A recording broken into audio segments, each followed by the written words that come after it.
আজকের গল্প ছোটবেলায় ছুটি নেই। লেখক শোভন শেঠ। আজকাল দিনকাল আর ভালো নয়। আমি বললুম, কি দরকার বাপু পরের ব্যাপারে নাক গলানোর? তুই এ কি বলছিস ভাগ্নে? বড় মামা বিস্মিত। ঠিকই বলছি। আমি তেজালো হয়েই বললুম, পরের ব্যাপারে নাক গলাতে গিয়ে অপমানিত কম হলে না, আমাকেও অপমানিত হতে হলো। তা বলে এভাবে একটা ছোট ছেলেকে ধরে মারবে? বড় মামার প্রশ্ন। মারুক, তোমার কি? আমিও মরিয়া হয়ে বললুম, যার ছেলে সে তাকে মারুক কাটুক, তাতে আমাদের কি? আসলে তুই বড় স্বার্থপর ভাগ্নে, তাই এই কথা বলছিস। দুনিয়ায় এখন সবাই স্বার্থপর, বুঝলে? সবাই এখন নিজের সুখ নিজের আনন্দ নিয়ে ব্যস্ত, অন্যের দিকে তাকাবার ফুরসত পায় না। তোমার মাথায় কিচ্ছু নেই, তাই পরের ব্যাপারে মাথা ঘামাও। তাহলে আর মানুষে পশুতে তফাৎ থাকে না। না থাকুক। আসলে দিন কয়েক ধরে বড় মামা যা করে চলেছে তাতে আমাদের আর মান থাকে না। দিন 15 আগে এক সন্ধেবেলায় আমি আর বড় মামা কেনাকাটা করার জন্য রাস্তা দিয়ে হাঁটছিল। হঠাৎ একটা বাড়ি থেকে কচি গলার আওয়াজ ভেসে এলো। ওরে বাবারে, মেরে ফেললে রে, বাঁচাও! এক মহিলা কণ্ঠ ভেসে এলো। এই চুপ কর, পড়তে পড়তে আর উঠবি? আর জানালার ধারে যাবি? আগে অঙ্কগুলো কর। করছি মা, আর মেরো না। আহা, কানটা ছাড়ো, ছিঁড়ে যাবে যে। যাক, অমন কান থাকার থেকে না থাকা ভালো। আগে পড়তে বস। আশপাশের জানালা থেকে অনেক কৌতূহলী মুখ উকি দিচ্ছিল। আপনারা কিছু বলছেন না? বড় মামা এক কৌতূহলী মহিলাকে বললেন। ভদ্রমহিলা কোনো উত্তর না দিয়ে ঝপাং করে জানালাটা বন্ধ করে দিলেন। এক আধবয়সী ভদ্রলোক বললেন, বলে লাভ, ওদের ছেলে, ওরা বুঝুক। এই বলে তিনিও ঝপাং করে জানালা বন্ধ করে দিলেন। মা, দেখো না, আকাশে কি সুন্দর চাঁদ উঠেছে। ছেলেটার গলা আবার ভেসে এলো। তারপরেই আবার আর্তনাদ। বড্ড লেগেছে, আর মেরো না, এবার আমি মরে যাব। মুখে মুখে আবার কথা। মায়ের গলা ভেসে এলো। বললুম অঙ্ক করতে, আর জানালা দিয়ে চাঁদ দেখা হচ্ছে। ঝপাং করে তিনিও জানালা বন্ধ করে দিলেন। আশপাশ থেকে আরও কয়েকটা জানালা ঝপাং ঝপাং করে বন্ধ হয়ে গেল। আর আমি কিছু বুঝে পাবার আগেই বড় মামাও ঝপাং করে এ বাড়ির কলিং বেল টিপে দিলেন। আপনি কে মশাই? কেউ নয়, রাস্তা দিয়ে যাচ্ছিলুম, বাচ্চাটার কান্না শুনে আর থাকতে পারলুম না। ওকে ওভাবে মারবেন না। মারব না তো পুজো করব? মহিলা বেশ উত্তেজিত হয়ে হাঁপাতে হাঁপাতে বললেন। পাজি কোথাকার! সকালে জানালার সামনে বসে পড়তে দিলে বইয়ের বদলে আকাশ দেখবে, পাখি দেখবে, সূর্য দেখবে, সন্ধেবেলায় চাঁদ দেখবে, তারা দেখবে। বাচ্চারা তো এইসবই দেখে। বড় মামা শিশুর মতো একগাল হেসে বললেন, আমিও দেখতুম, আপনিও দেখেছেন, এটা তো প্রকৃতি দেখার বয়স। চুপ করুন তো! মহিলা গর্জে উঠলেন। এখন ও 5-এ উঠেছে, আর বাচ্চা আছে। বয়স বাড়লেও মনটা শিশুর মতো রাখা উচিত, বড় মামা বললেন। চুপ করুন তো!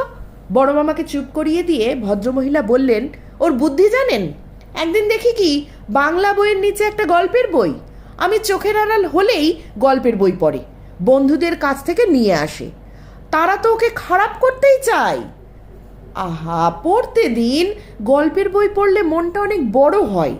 থামুন, যাদের মন বড় হয় তাদের রোজগার ছোট হয়। আমি আমার ছেলেকে অনেক অনেক টাকা রোজগার করাতে চাই।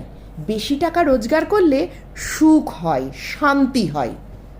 অঙ্কেও ভালো নয়? ভালো, তবে আরও ভালো হতে হবে। কত পেয়েছে? 92। উরি বাস! বড় মামা বিস্মিত হয়ে বললেন, অনেক পেয়েছে। না, পাইনি, 100 পেতে হবে। অঙ্কে, বাংলায়, ইংরেজি সবেতেই 100ই 100 পেতে হবে, তবেই সারা জীবন 100 ভাগ সুখ পাবে। ওভাবে মারবেন না, বড় মামা বললেন। অজায়গায় লেগে গেলে? আপনি আসুন তো মশাই, কোথাকারকে জ্ঞান দিতে এসেছে। ওনাকে ভেতরে এসে বসতে বলো না, বাইরে দাঁড়িয়ে ভদ্রমহিলার স্বামী ভেতর থেকে বললেন, তুমি থামো, ভেতরে আসুক, তারপর সব সন্ধান নিয়ে সটকে পড়ুক। আজকাল দিন কেমন পড়েছে তুমি জানো না? কে চোর কে ডাকাত ওপর থেকে বোঝা যায়। তারপর ঝপাং করে ভদ্রমহিলা বড় মামার মুখের ওপর দরজা বন্ধ করে দিলেন। বড় মামা বললেন, কি অসভ্য রে বাবা। ঠিকই হয়েছে, আমি বললাম, যেমন পরের ব্যাপারে নাক গলানো। তবু বড় মামা আমার কথায় কান দিলেন না। এই তো আজকে একটু আগে কি কাণ্ডটাই না হলো। রবিবারের বিকেল, আমি আর বড় মামা পার্কের একটা বেঞ্চে বসেছিলুম। আশেপাশে আরও অনেকে বসে আছে, কেউ গল্প করছে, কেউ ঘুরে বেড়াচ্ছে, কেউ কেউ খেলছে।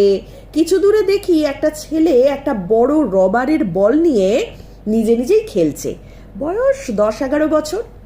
আজকাল মানুষ হওয়ার ধারাপাতটাই বদলে গেছে রে ভাগ্নে, বড় মামা হতাশ কণ্ঠে বললেন।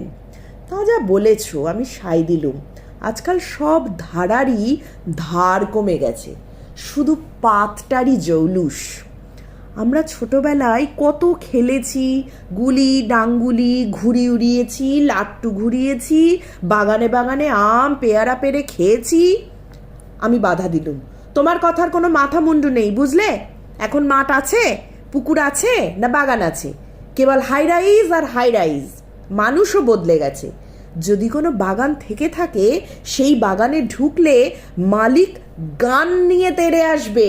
সেই গান দিয়ে মিষ্টি গান বেরুবে না, নিষ্ঠুর গুলি বের হবে। বাবা, আমার কান ছাড়ো, বেয়াদব কোথাকার। বললুম আকার স্যার আসবে, আর তুই কিনা বল নিয়ে পার্কে চলে এলি। একটু খেলেই চলে যাব বাবা। ছেলেটার গালে এটা চড় কষিয়ে বললেন, মুখের ওপর কথা, আকার স্যার বসে আছেন, শিগগির চল। বড় মামা দৌড়ে গেলেন, ও মশাই, মারবেন না, মারবেন না, দুধের ছেলে। ভদ্রলোক বললেন, আপনাকে তো ঠিক চিনলাম না। আমি এই কাছেই থাকি, পার্কে বসেছিলুম, ছেলেটাকে মারছেন দেখে এলুম।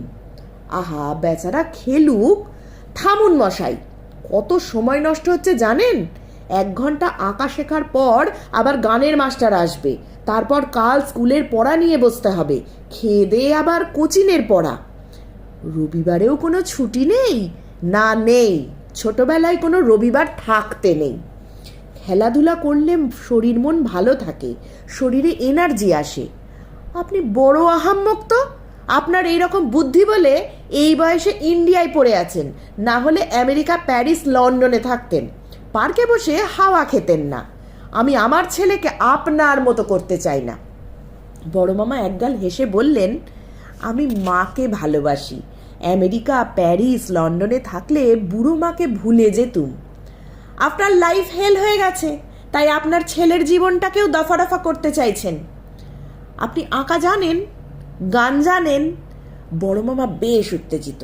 আপনি জীবনে কতবার ফার্স্ট হয়েছেন? আপনি কখনো অঙ্কে 100-100 পেয়েছেন? পেয়েছেন ইংরেজিতে 100-100? না, পাইনি। তাই তো আমার একমাত্র ছেলের মধ্যে আমার না পাওয়া সব কিছু দেখতে চাই। আহ বড় মামা, আমি এগিয়ে এলুম। ওনার ছেলে উনি বুঝবেন, তুমি চুপ করো। এই তো খোকা, তুমি বেশ বুঝলে, কিন্তু তোমার ওই বুড়ো হাতি বড় মামা বুঝতে পারছেন না। পড়ার সময় পড়তে হয়, না হলে পড়তে হবে। আর যদি খেলতেই হয়, তবে কম্পিউটার নিয়ে খেলো, ইন্টারনেট নিয়ে বসে থাকো। এখন গতির যুগ, এগিয়ে যাওয়ার যুগ। তারপর ভদ্রলোক এক হ্যাঁচকায় ছেলের হাত থেকে বল কেড়ে নিয়ে পাশের পুকুরে ফেলে দিলেন।